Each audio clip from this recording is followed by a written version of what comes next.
وہ قرآن میں اللہ تعالیٰ حضرت عیسیٰ علیہ نبینا علیہ الصلوۃ والسلام کا واقعہ سنا رہا ہے، اور بڑی تفصیل کے ساتھ سورہ مریم کے اندر اللہ نے واقعہ سنایا ہمیں اور آپ کو، امت مسلمہ کو، جس کا خلاصہ یہ ہے کہ حضرت مریم علی نبینا علیہ الصلوۃ والسلام کے والد نے منت مانی تھی کہ میری یہاں لڑکا پیدا ہوگا تو میں اس کو بیت المقدس میں عبادت کے لیے وقف کر دوں گا۔ سبحان اللہ۔ لڑکے کے بجائے لڑکی پیدا ہو گئی، حضرت مریم پیدا ہو گئی۔ انہوں نے کہا وعدہ کیا میں نے اللہ سے، اسی کو میں چھوڑ دیتا ہوں، اللہ کی عبادت کے لیے وقف کر دیتا ہوں۔ حضرت زکریا علیہ نبی علیہ السلام آپ کے خالد تھے، ان کے پاس وہ عبادت کرتے تھے، وہ مسجد اقصیٰ کے اندر، ان کے پاس ان کو چھوڑ دیا کہ یہ اب یہاں رہے گی اور یہاں عبادت کیا کرے گی۔ حضرت مریم نے وہاں عبادت شروع کر دی اور اللہ کا قرب حاصل کر لیا، اللہ کی پیاری بندی بن گئی، عبادتیں کرتے کرتے۔ عالم یہ تھا کہ گرمیوں کے دنوں میں سردیوں کے پھل ان کے پاس ہوتے تھے، سبحان اللہ۔ اور سردی کے دنوں میں گرمیوں کے پھل ان کے پاس ہوتے تھے۔ جو دعا کرتی تھی وہ دعا قبول ہو جاتی تھی۔ سبحان۔ ایک دن بیٹھی ہوئی تھی، ایک فرشتہ آیا، فرشتے نے کہا کہ اللہ تمہیں ایک لڑکا عطا کر رہا ہے۔ انہوں نے کہا میری تو شادی نہیں ہوئی ہے، میرا کیسے بچہ پیدا ہوگا؟ ان کا اللہ تعالیٰ کو ہر چیز پر قدرت حاصل ہے، یہ تو اسباب ہیں، وہ چاہے تو بغیر ماں باپ کے بھی پیدا کر سکتا ہے۔ حضرت آدم کو پیدا کیا اس نے، نہ حضرت آدم کے باپ تھے نہ حضرت آدم کی ماں تھی، اللہ نے بغیر ماں باپ کے پیدا کر دیا، وہ قادر مطلق ہے۔ حضرت مریم علی نبینا علیہ الصلوۃ والسلام اللہ کے حکم سے ان کے پیٹ میں حضرت عیسیٰ پرورش پانے لگے۔ سبحان۔ اور کچھ مہینوں کے بعد حضرت عیسیٰ کی ولادت ہو گئی۔ اب حضرت مریم پریشان ہے کہ میں قوم کو کیا جواب دوں گی، اور جب میں اس بچے کو لے کے جاؤں گی تو لوگ کیا کیا باتیں بنائیں گے اور کیا کیا بہتان الزام لگائیں گے، میں کیا کروں گی۔ جب وہ گئی حضرت عیسیٰ علیہ السلام کو اپنے گود میں لے کر، تو لوگوں نے اعتراض کرنا شروع کر دیا، جو ڈر تھا ان کا وہ سامنے آ گیا۔ قرآن کیا کہتا ہے؟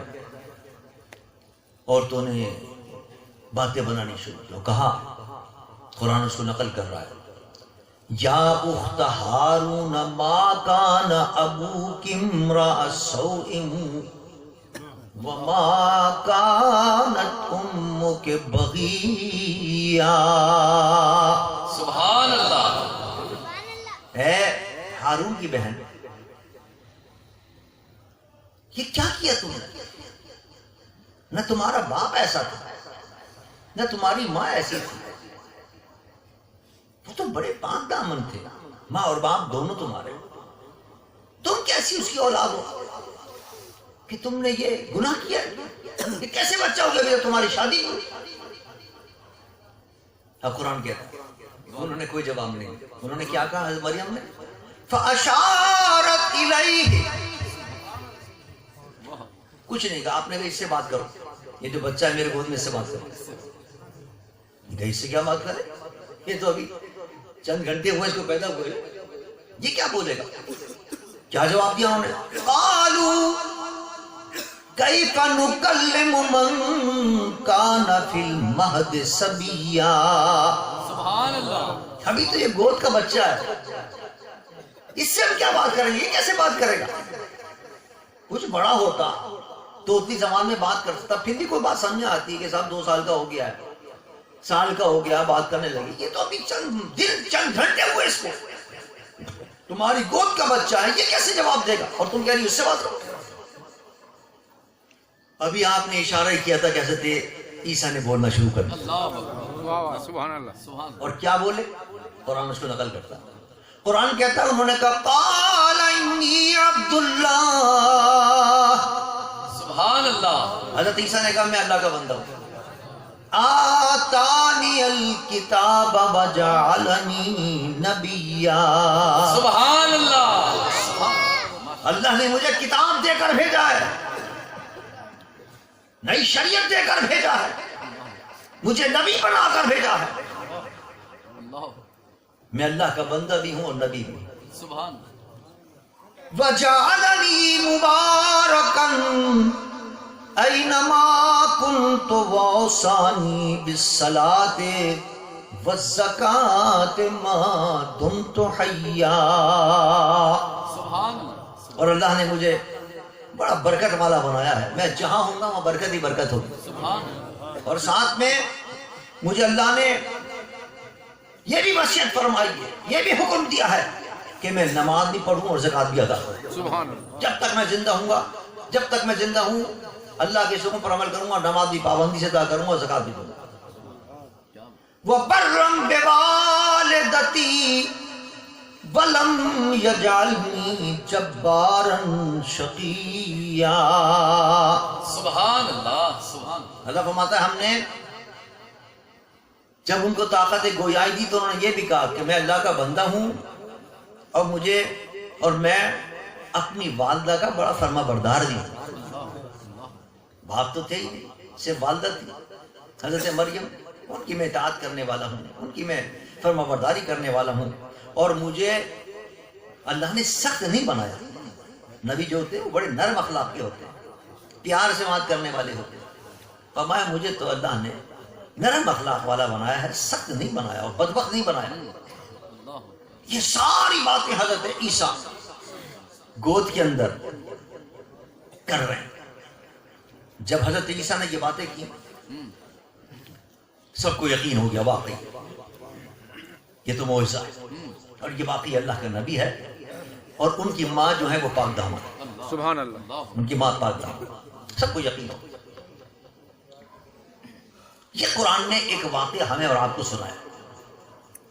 اب قرآن جب بھی کوئی واقعہ سناتا ہے، یہ میں نے مختصر کر کے عرض کیا ہے ورنہ بڑا تفصیلی واقعہ ہے، اور اس تفصیلی واقعے کے ایک ایک لفظ کے اندر بہت سے سبق پنہا ہے، لیکن اس واقعے کے اس حصے سے میں کچھ سبق آپ کو بتانا چاہتا تھا کہ قرآن کیا سبق دینا چاہتا ہے، اس لیے میں نے مختصر کیا یہ واقعہ۔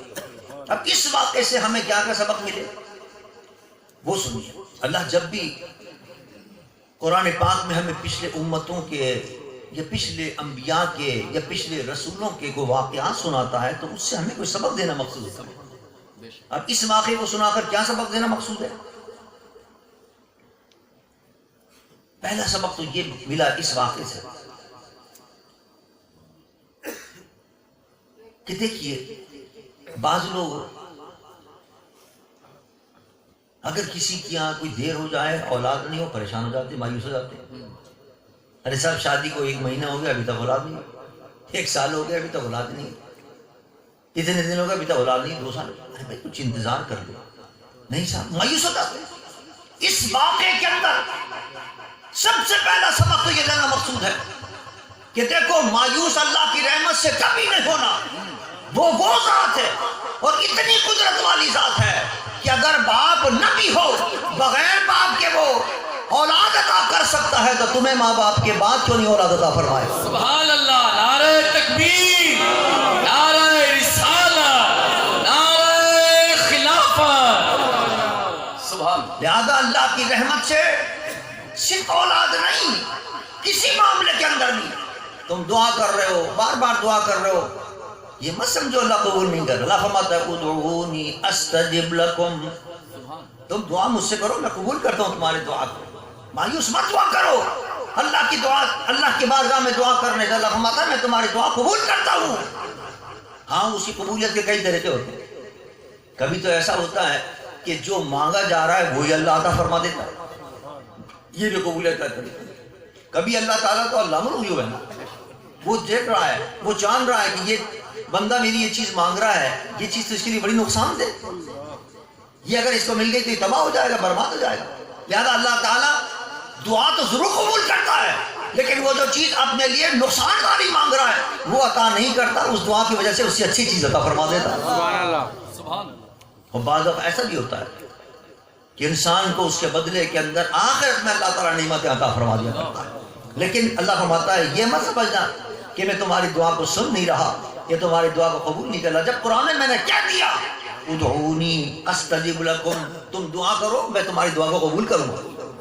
سبحان اللہ۔ یہ کسی عام آدمی کا قول نہیں ہے، اللہ، یہ کسی پاکستان کے جھوٹے کسی سیاسی لیڈر کا قول نہیں ہے جو کہہ کے پھر جائے، نہیں نہیں، یہ تو میرے رب کا قول ہے۔